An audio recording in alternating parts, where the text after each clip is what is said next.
Shalom, haleluya, puji Tuhan.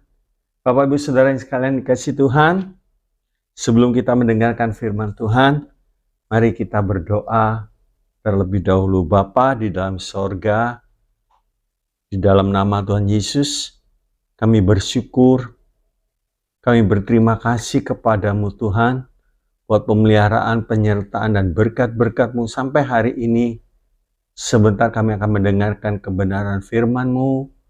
Berkati mulut lidah hamba-Mu, bahkan kami semua yang mendengarkan. Dan firman-Mu boleh merubah kehidupan kami makin sesuai dengan kehendak-Mu. Terima kasih, dalam nama Yesus hamba-Mu bersyukur. Amin. Shalom Bapak Ibu Saudara yang dikasihi oleh Tuhan. Nah, pada kesempatan hari ini saya ingin menyampaikan tentang kebenaran firman Tuhan yang mengubah hidupku. Ya. Kebenaran firman Tuhan yang mengubah hidupku. Mari kita melihat dalam Yohanes 8 ayat 31.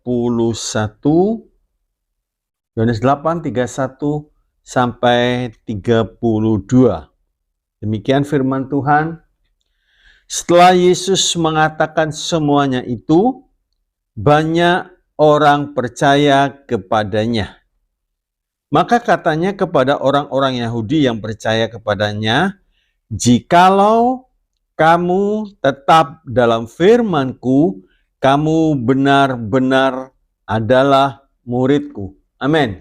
Nah, Bapak Ibu Saudara yang dikasihi oleh Tuhan, kalau kita melihat berapa banyak orang dirubah oleh kebenaran firman Tuhan, ya. Seperti kita melihat dalam Efesus 4 ayat yang ke-29, ayat yang ke-28, saudaraku, ya. 4:28, orang yang mencuri janganlah ia mencuri lagi, tetapi baiklah ia bekerja keras dan melakukan pekerjaan yang baik dengan tangannya sendiri supaya ia dapat membagikan sesuatu kepada orang yang berkekurangan. Janganlah ada perkataan kotor keluar dari mulutmu, tetapi pakailah perkataan yang baik untuk membangun di mana perlu, supaya mereka yang mendengar beroleh kasih karunia. Haleluya. Nah, Saulus waktu mendengar suara yang bertanya padanya, "Saulus, Saulus, mengapakah engkau menganiaya aku?" Suara kebenaran itu, saudaraku, itu yang menuntun dan merubah hidup Saulus masuk ke dalam sebuah pertobatan. Dari orang jahatnya, dari orang kejam, berubah menjadi rasul yang dipakai oleh Tuhan. Ya. Hidup Saulus diproses oleh kebenaran firman Tuhan. Waktu dia mendengar suara itu, "Siapa engkau Tuhan?" Nah, dia tanya, saudaraku, di dalam Yohanes 17 ayat 17 dikatakan, "Kuduskanlah mereka dalam kebenaran, karena firman-Mu itulah kebenaran." Jadi pada waktu Saulus mendengar suara kebenaran itu, hidupnya berubah. Haleluya. Kita juga melihat Yohanes 6 ayat yang ke-63 dikatakan demikian. Yohanes 6 ayat 63. "Rohlah yang memberi hidup, daging sama sekali tidak berguna. Perkataan-perkataan yang kukatakan kepadamu adalah roh dan hidup." Nah, sebab itu saudaraku, di sini kita melihat, ya, tidak heran berapa banyak orang yang mendengar, menerima kebenaran firman Tuhan, hidupnya diubah oleh kuasa perkataan firman itu. Baik dia saat dia membaca, baik saat dia mendengarkan kebenaran firman Tuhan. Pada waktu Sakeus naik di atas pohon, dia mendengar panggilan, Sakeus turun, aku mau numpang, aku mau tinggal dalam rumahmu. Terjadi satu perubahan yang begitu luar biasa. Ya. Satu perubahan yang indah. Begitu juga perempuan Samaria. Waktu Tuhan bercakap-cakap dan Tuhan berkata, kalau aku memberikan air, air itu kamu tidak akan pernah haus lagi. Itu memancar dari hidupmu. Ada satu perubahan dari orang yang jelek. Ya, kalau orang berkata orang yang bejat moralnya berubah waktu mendengar suara kebenaran itu. Ya. Sebab itu saudaraku, setan itu nggak pernah takut. Orang Kristen rajin ke gereja nggak pernah takut. Asal jangan dia berubah. Jangan dia pegang firman Allah. Kalau hanya rajin, tapi tidak ada satu perubahan, tidak ada satu kebenaran dalam hidupnya, setan nggak takut. Sekalipun rajin ke gereja. Tapi kalau orang itu rajin ke gereja, dia pegang kebenaran, dia punya kuasa. Haleluya. Nah, firman Allah itu menghasilkan kehidupan. Ya. Menimbulkan iman. Mendatangkan perubahan. Dan membuat iblis takut. Ya. Memberikan pengharapan. Ya. Orang yang betul-betul sudah putus asa, mendengar firman Tuhan, ada satu pengharapan muncul kembali. Oleh sebab itu, saudaraku, sadari betul kita tidak bisa hidup tanpa firman Allah. Sebab itu, jangan meremehkan firman Allah. Mungkin waktu di gereja, firman ini lagi, firman ini lagi. Coba saudaraku, waktu kita mendengarkan, kita cerna baik-baik, terus kita lakukan. Kalau kita melihat dalam Amsal 13, ayat yang ke-13, gampang mengingatnya. Orang dunia berkata, angka 13 itu angka sial. Ya. Amsal 13 ayat 13, tapi di sini nggak sial, saudara. Siapa meremehkan firman, ia akan menanggung akibatnya. Tetapi siapa taat kepada perintah akan menerima balasan. Haleluya. Haleluya. Ya. Sebab itu saudaraku, sadari akan hal ini. Bahkan kitab Ayub 23 ayat yang ke-12, saya bacakan dalam firman Allah yang hidup. Ayub 23 ayat yang ke-12 dikatakan demikian. Aku tidak menolak perintah-perintahnya. Aku menghargai firman-Nya lebih daripada makananku sehari-hari. Luar biasa. Ya. Di firman Tuhan tuh lebih dihargai daripada penghidupannya dia sehari-hari. Ini yang betul. Kalau rohani kita bertumbuh dengan baik, ya, rohani kita bertumbuh dengan baik, artinya kita bisa makan sendiri firman, kita bisa baca sendiri, kita mendengarkan firman Tuhan, dan lain sebagainya. Maka boleh dikatakan stamina rohani kita baik. Ya, baik. Kalau kita mau tubuh kita sehat, ya, kita mesti latihan. Ya. Kita mesti olahraga dengan tertib, dengan tekun. Kita mesti makan makanan yang bergizi dan lain sebagainya, sehingga stamina tubuh kita kuat. Begitu juga kalau rohani kita bertumbuh dengan baik, ya, bisa makan, bisa berdoa, bisa bersekutu, bisa ibadah dan lain sebagainya, boleh dikatakan stamina rohani kita baik, segar, saudara, segar, ya. Sebab kita makan makanan firman Tuhan yang merupakan gizi rohani yang luar biasa, yang sempurna.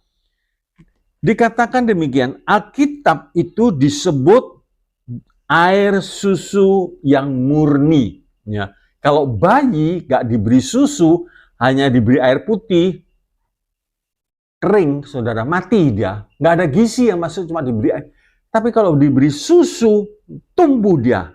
Ya, dalam 1 Petrus 2 ayat 2 itu dijelaskan di situ air susu yang murni. Firman Tuhan juga sebagai madu. Madu. Mazmur 119 ayat yang ke-103. Mari kita lihat 119 ayat 103. Betapa manisnya janjimu itu bagi langit-langitku, lebih daripada madu bagi mulutku. Madu firman Tuhan, kalau kita baca, kita renungkan, hidup kita jadi manis. Hidup kita jadi segar. Hidup kita penuh dengan pengharapan. Ya. Sebagai roti, firman Tuhan sebagai roti. Kalau kita makan roti, kenyang. Begitu juga rohani kita jadi kenyang. Matius 4 ayat 4. Ya. Manusia hidup bukan hanya oleh roti saja, tetapi oleh firman, oleh perkataan yang Tuhan keluarkan. Ya. Matius 4 ayat keempat dikatakan, tetapi Yesus menjawab, ada tertulis, manusia hidup bukan dari roti saja, tetapi dari setiap firman yang keluar dari mulut Allah. Itu mengenyangkan, menyegarkan. Ya. Sebagai pedang roh untuk melawan iblis. Kita punya senjata. Efesus 6 ayat 17. Sebagai pedang roh. Ya. Firman Tuhan sebagai air untuk membersihkan, menyegarkan kita. Kalau secara jasmani kita kotor, habis bekerja, letih lesu, mandi. Segar. Begitu juga. Efesus 5 ayat yang ke-26. Kita akan melihat Efesus 5 ayat yang ke-26 dikatakan demikian. Untuk menguduskannya, sesudah ia menyucikannya dengan memandikannya dengan air dan firman. Haleluya. Nah, sebab itu, kalau kita rindu diubahkan oleh Tuhan Yesus, jangan anggap enteng firman Allah yang membawa kita pada perubahan yang sangat ajaib. Ya. Betul saudara, bayangin seorang pembunuh seperti Saulus bisa berubah. Seorang yang gak jujur, korupsi, jahat, ya, seperti Sakius berubah. Ya, dia kepala pemungut cukai berubah. Dari orang yang najis, keji, berubah. Sebab itu firman Allah luar biasa. Terus dikatakan lebih lanjut, tinggal di dalam firman Allah. Ya. Jadi dalam Yohanes 8 ayat 31 32, jikalau kamu tetap dalam firman-Ku, tinggal dalam firman, kamu benar-benar adalah murid-Ku. Nah, beberapa orang beriman, ya, banyak atau sedikit, kita nggak tahu, belum pernah diadakan survei, saudara, sedang diserang anoreksia. Anoreksia itu keadaan kehilangan selera makan. Ya. Tapi secara rohani, nggak ada lagi selera untuk menikmati kebenaran firman Tuhan. Sebab itu, orang seperti ini menderita kelaparan. Ya. Hingga mati karena kurang gizi rohaninya. Ya. Karena kurang gizi rohaninya.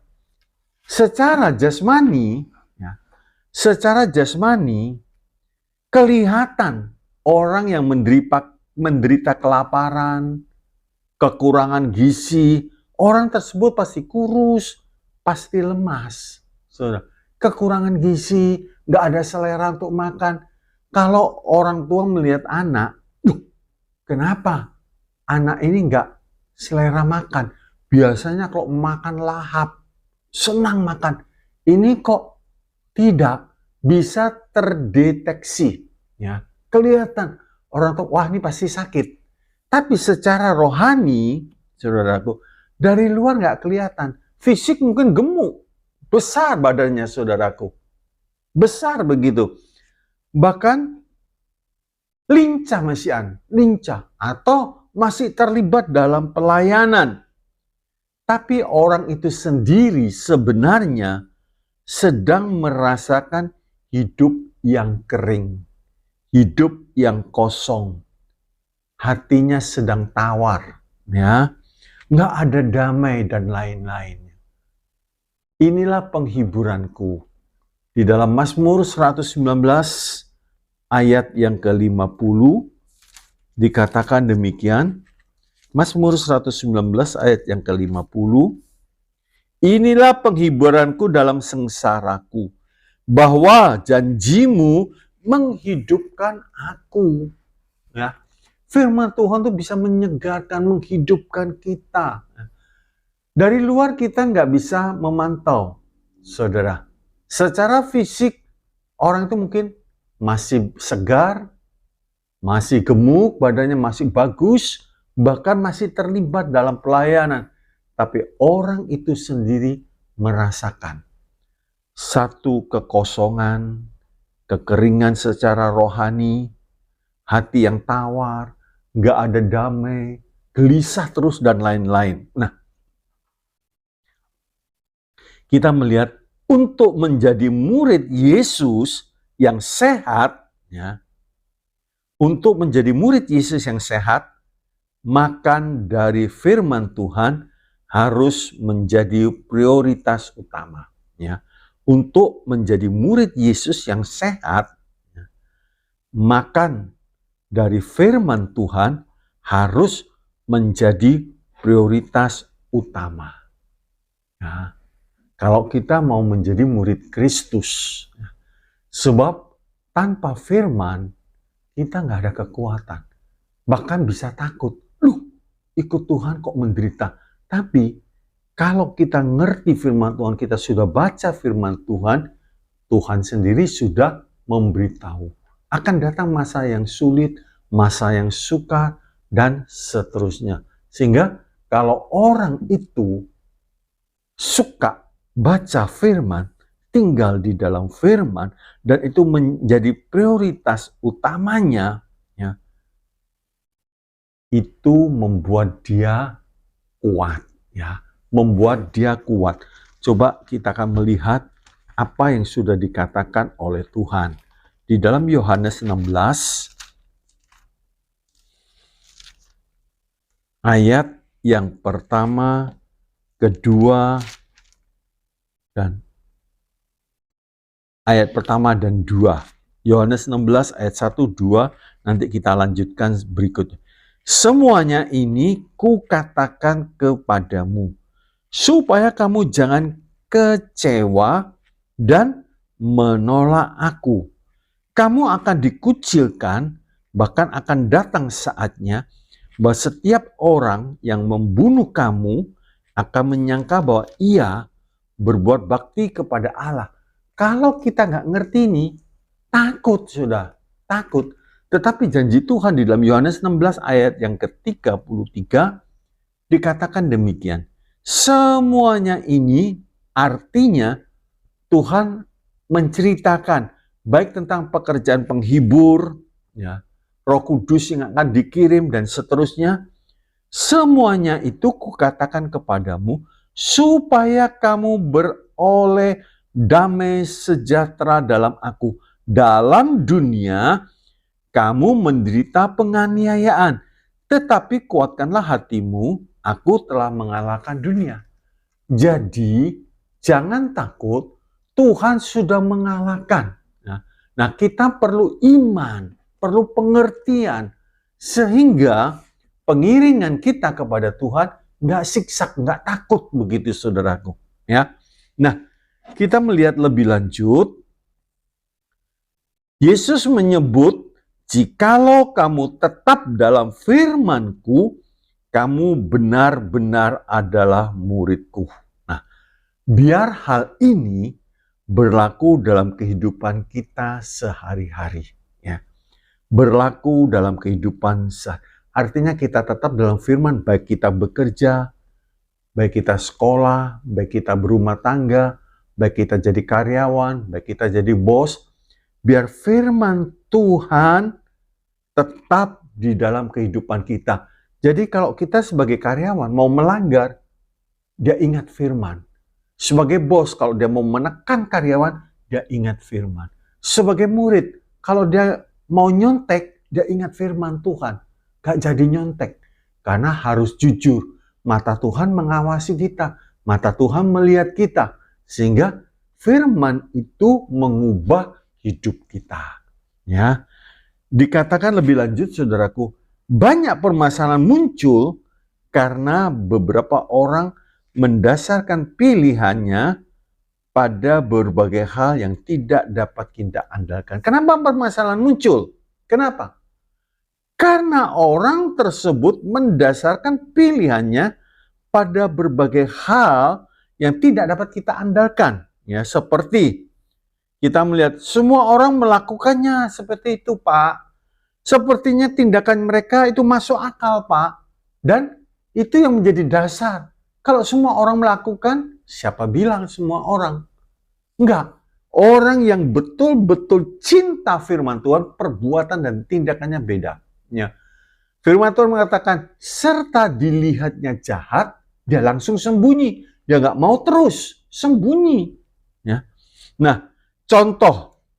Saya beri contoh. Kalau kita sebagai orang dagang, ya, tanpa ada bumbu-bumbu kebohongan, ya, sulit mendapatkan keuntungan yang besar.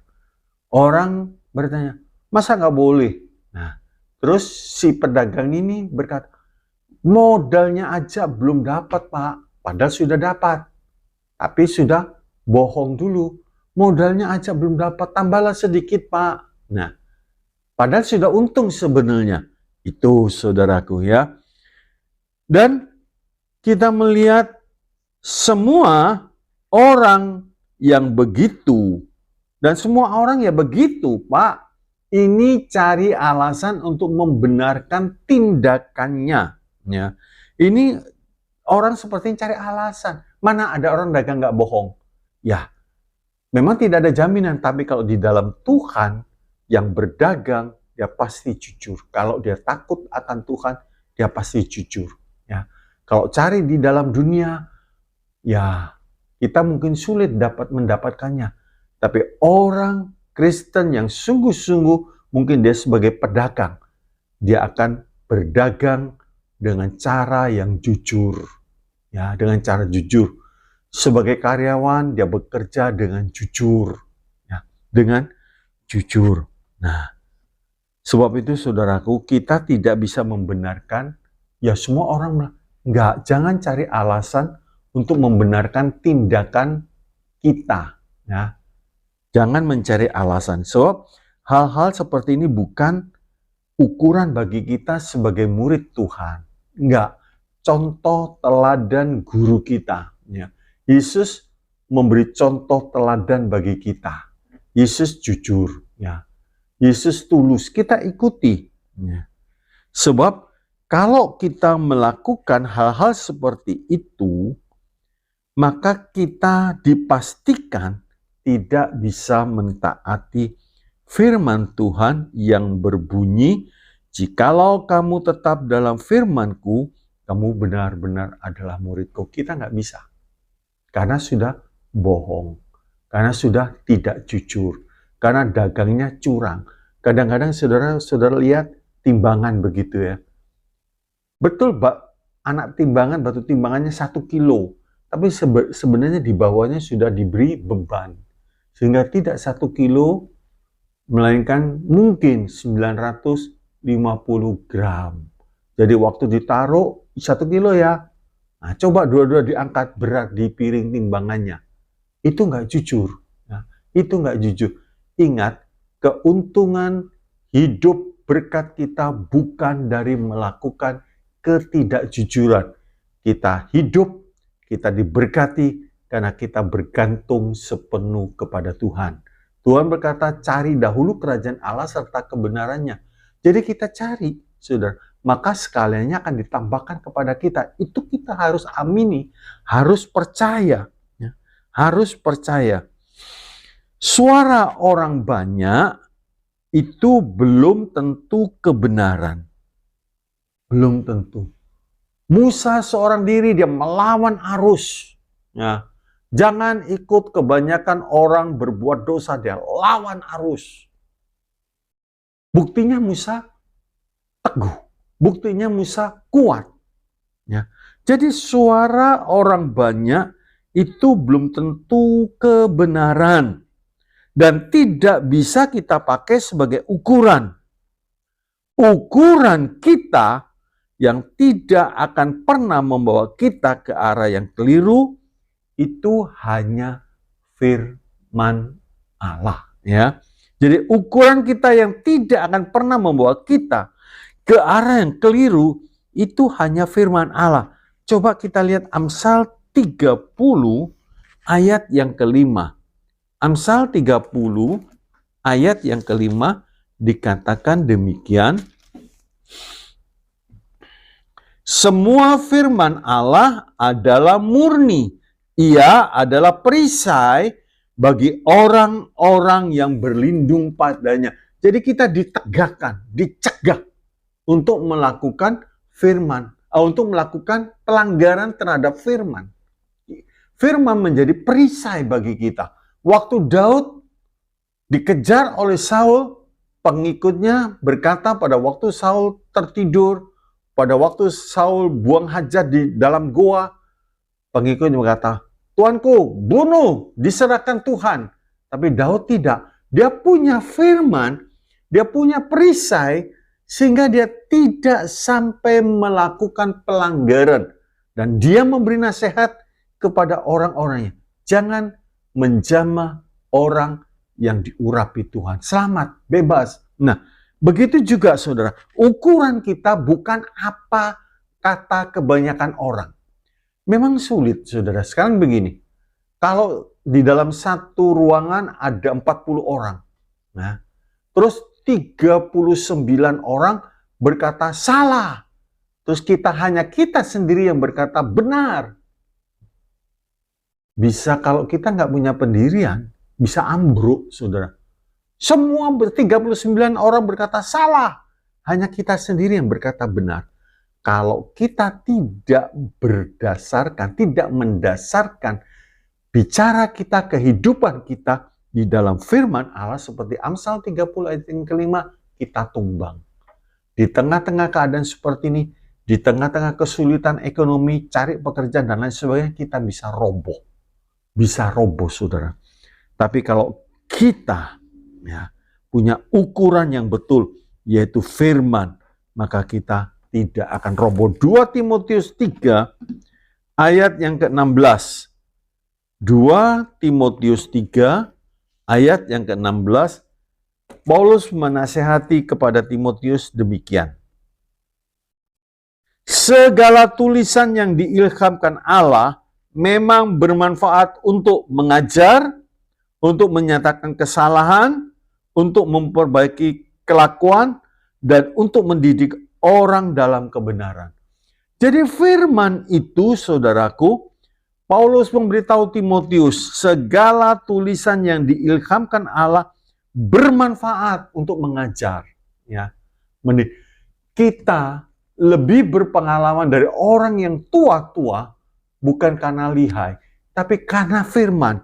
Di dalam Mazmur 119 dikatakan demikian,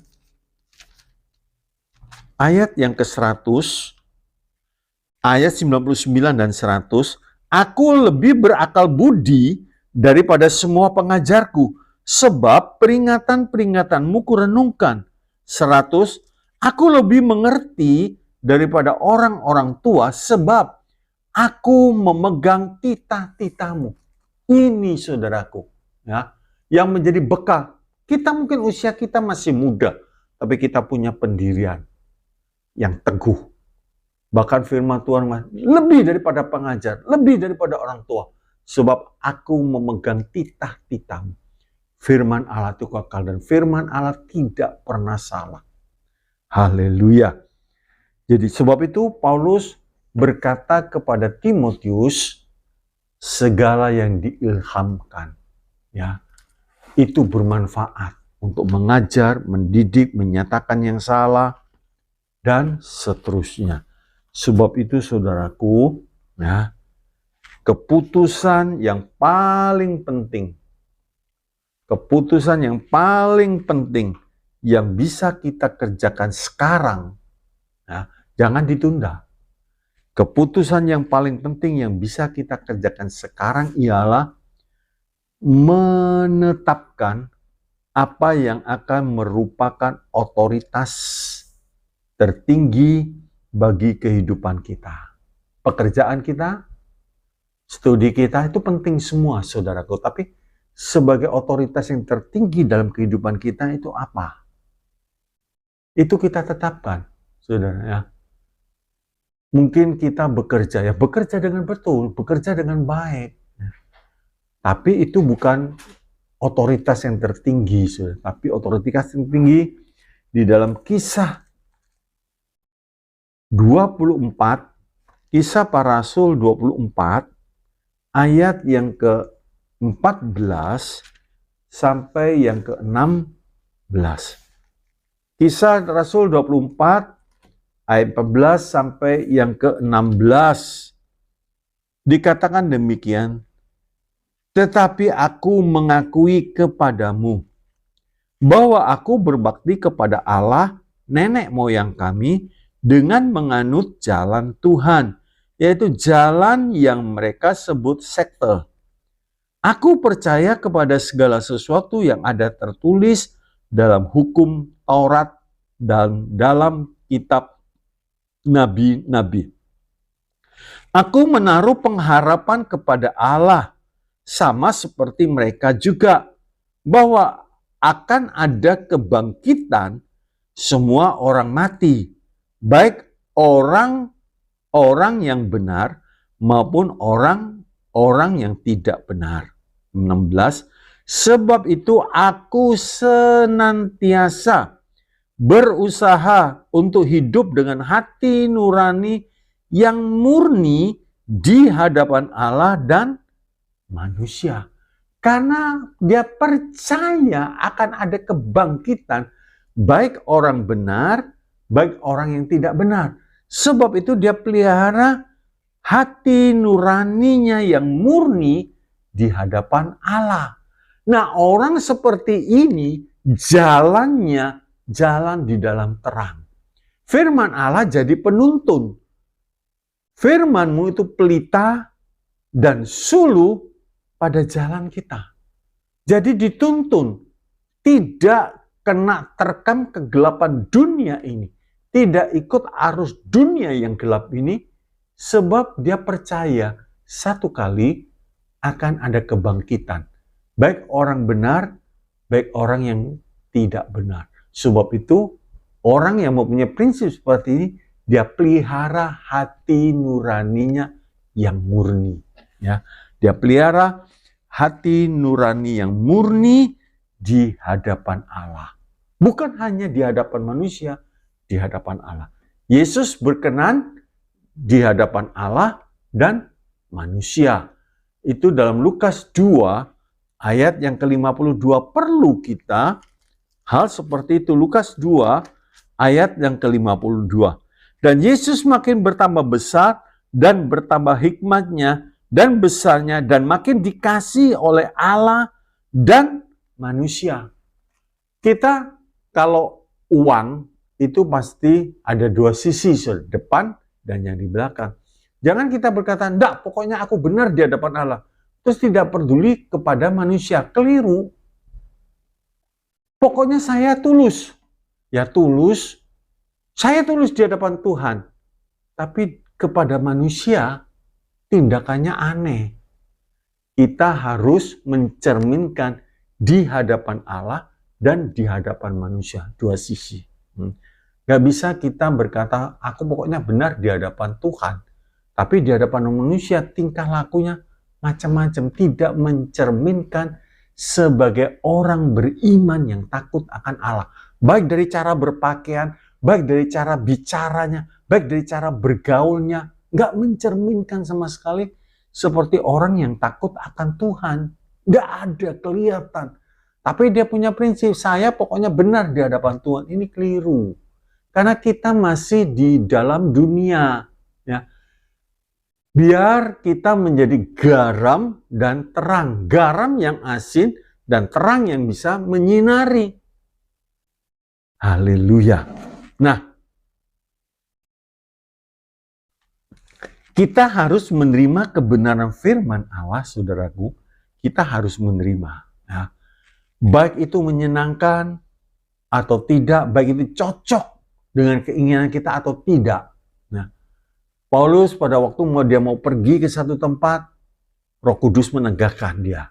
Ya sudah, dia ikut, akhirnya sampai di Makedonia, di kota Filipi, kota yang pertama.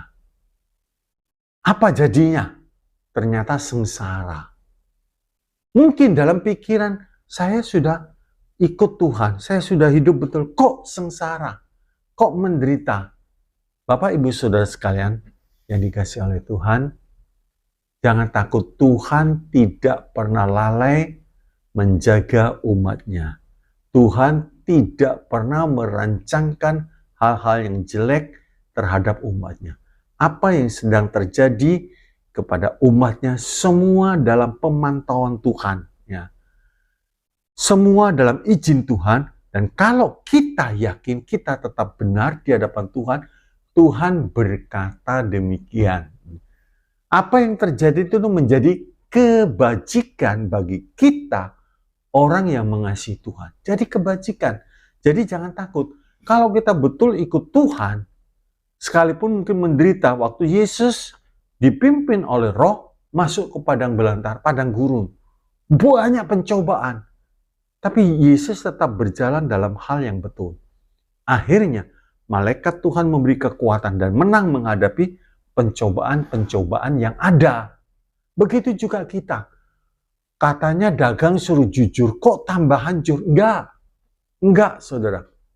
Berdaganglah dengan cara jujur, enggak mungkin hancur. Ya. Asal hidup kita tulus, asal hidup kita benar, jangan takut. Ya. Berkat kita bukan hasil dari ketidakjujuran. Nah, kita melihat, kita harus menerima kebenaran firman Allah, percaya, menerima, percaya, dan mengisi pikiran kita dengan kebenaran firman Allah. Ya. Sehingga Roh Kudus bisa mengubah kita dengan kebenaran itu. Jadi saudara perhatikan, kita harus menerima kebenaran firman Allah, percaya, dan mengisi pikiran kita dengan firman Allah. Sehingga Roh Kudus bisa mengubah kita dengan kebenaran itu. Ya, pasti saudara. Yehezkiel 36.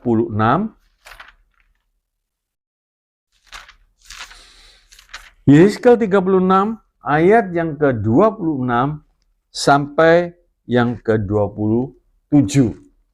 Yehezkiel 36 ayat 26 sampai yang ke-27. Kamu akan kuberikan hati yang baru dan roh yang baru di dalam batinmu, dan aku akan menjauhkan dari tubuhmu hati yang keras, dan kuberikan kepadamu hati yang taat. Jadi saudaraku, Tuhan berkata, akan kuberikan hati yang baru dan roh yang baru di dalam batinmu, dan aku akan menjauhkan dari tubuhmu hati yang keras, dan kuberikan kepadamu hati yang taat. 27. Rohku akan kuberikan diam di dalam batinmu, dan aku akan membuat kamu hidup menurut segala ketetapanku, dan tetap berpegang pada peraturan-peraturanku dan melakukannya. Indah, saudara. Haleluya.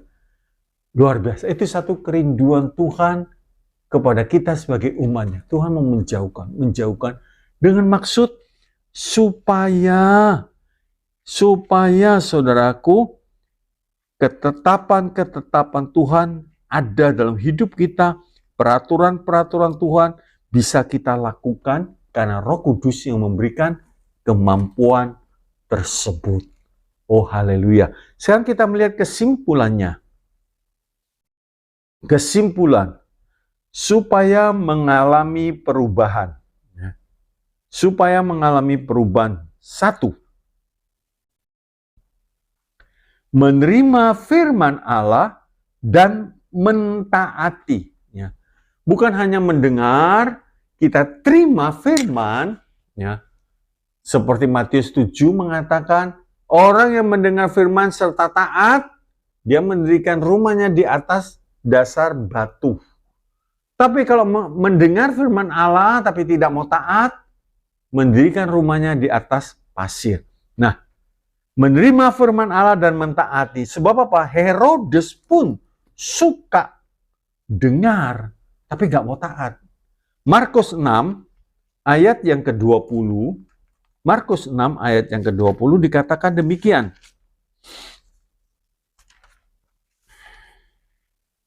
Sebab Herodes segan akan Yohanes karena ia tahu bahwa Yohanes adalah orang yang benar dan suci. Jadi ia melindunginya, tetapi apabila ia mendengarkan Yohanes, hatinya selalu terombang-ambing. Namun ia merasa senang juga mendengarkan dia. Jadi gimana ya? Gimana ya begitu, saudara? Akhirnya karena dia suka mendengar tapi tidak mentaati, kepala Yohanes terpisah dari tubuhnya. Haleluya. Bapak, Ibu, Saudara yang dikasihi Tuhan, biar kita mendengar, menyambut dengan sikap terbuka seperti Nathanael. Dalam Yohanes 1, 46 sampai 51, saya tidak baca, Saudara bisa baca nanti. Yohanes 1, 46 sampai 51. Terima firman Allah, dengar firman Allah, dengan satu sikap terbuka. Mungkin firman Allah itu begitu tajam, menusuk kita. Roh Kudus sedang berbicara. Supaya kita berubah, supaya kita bertobat. Seperti tadi Efesus 4, 28, 29. Jangan lagi mencuri. Kerja dengan baik. Ya. Yang kedua, membaca firman Allah dan merenungkan. Ya. Baca firman Allah dan merenungkan. 119, Mazmur 119 ayat yang ke-11 dikatakan demikian. 119 ayat 11. Dalam hatiku aku menyimpan janjimu supaya aku jangan berdosa terhadap engkau. Jadi orang yang membaca dan merenungkan itu melepaskan dia dari perkara-perkara dosa. Akan perbuatan-perbuatan dosa yang akan dikerjakan bebas. Karena firman Allah direnungkan, dan firman Allah itu menjadi petunjuk yang luar biasa. 3. Meneliti atau mempelajari firman Allah. Meneliti dan atau mempelajari firman Allah. Yakobus 1 ayat yang ke-25 dikatakan demikian. Tetapi barang siapa meneliti hukum yang sempurna, yaitu hukum yang memerdekakan orang, dan ia bertekun di dalamnya, jadi bukan hanya mendengar untuk melupakannya, tetapi sungguh-sungguh melakukannya, ia akan berbahagia oleh perbuatannya. Jadi meneliti hukum, saudaraku, yang memerdekakan, hukum yang sempurna, dan sungguh-sungguh melakukannya, ia akan berbahagia oleh perbuatannya. Artinya, apa perbuatannya, apa tindakannya itu sesuai dengan hukum yang tertulis. Ya, hukum yang tertulis. Makanya dikatakan berbahagia. Yang keempat, tinggal di dalam firman Allah. Tinggal di dalam firman Allah. Nah, di sini kita melihat kalau hidup kita senantiasa difokuskan pada firman Allah, itu akan membawa perubahan, diubah menjadi serupa dengan Dia. 2 Korintus 3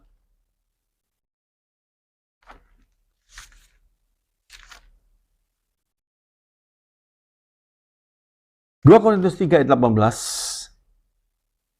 Dan kita semua mencerminkan kemuliaan Tuhan dengan muka yang tidak berselubung. Dan karena kemuliaan itu datangnya dari Tuhan yang adalah Roh, maka kita diubah menjadi serupa dengan gambarnya dalam kemuliaan yang semakin besar. Amin. Haleluya. Biar firman Allah boleh mengubah cara hidup kita, cara kerja kita, cara berkomunikasi kita, cara studi kita ya, sebagai seorang pelajar, dalam rumah tangga dan lain sebagainya, biar kebenaran firman Allah yang menuntun hidup kita. Tuhan Yesus memberkati. Mari kita berdoa. Bapa di dalam sorga, terima kasih buat kebenaran firman-Mu, biar setiap kebenaran firman-Mu boleh mengubah kehidupan kami. Dari orang jahat menjadi baik, menjadi pemurah, panjang sabar, lemah lembut. Bapa, kami merindukan itu. Ubah kehidupan kami dalam kebenaran firman-Mu.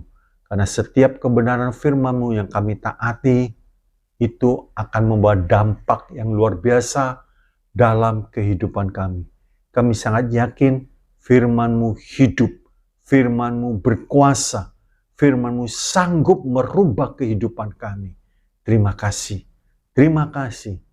Bapak yang baik, Engkau juga memberkati setiap kami dalam pekerjaan kami, dalam keuangan kami, biar kami bekerja sesuai dengan kebenaran firman-Mu, sehingga kami tidak menyimpang, baik dalam berumah tangga, baik masa muda kami, biar kami menjadi orang muda yang berkenan di hadapan Tuhan.